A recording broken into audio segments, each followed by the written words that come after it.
হবিগঞ্জের মাধবপুরে ঢাকা সিলেটি রেলওয়ে লাইন কালিনী এক্সপ্রেস ট্রেনের নিচে কাটা পড়ে এক বাঘ প্রতিবন্ধী নিহত হয়েছে।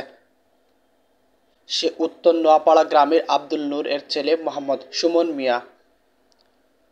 রোববার সকাল 10:30 উপজেলার নোয়াপাড়া ইউনিয়নের রতনপুর এলাকায় এই ঘটনা ঘটে। পুলিশ ও স্থানীয় সূত্রে জানায়, নিহত মোহাম্মদ সুমন মিয়া বন থেকে রান্নার জন্য জ্বালানি কাঠ সংগ্রহ করে বাড়িতে যাওয়ার পথে রেল লাইনের ওপর বসে বিশ্রাম নিচ্ছিল। এ সময় সিলেট থেকে ঢাকাগামী কালনী এক্সপ্রেস কাটা পড়ে তার দেহ দ্বিখণ্ডিত হয়ে তার মৃত্যু হয়।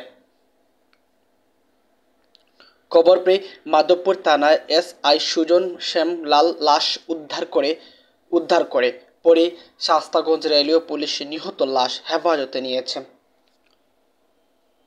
মাধবপুর থানা অফিসার ইনচার্জ মোহাম্মদ রাকিবুল ইসলাম খান জানান, লাশের সুরতহাল প্রস্তুত করে আইনগত ব্যবস্থা গ্রহণ করা হয়েছে।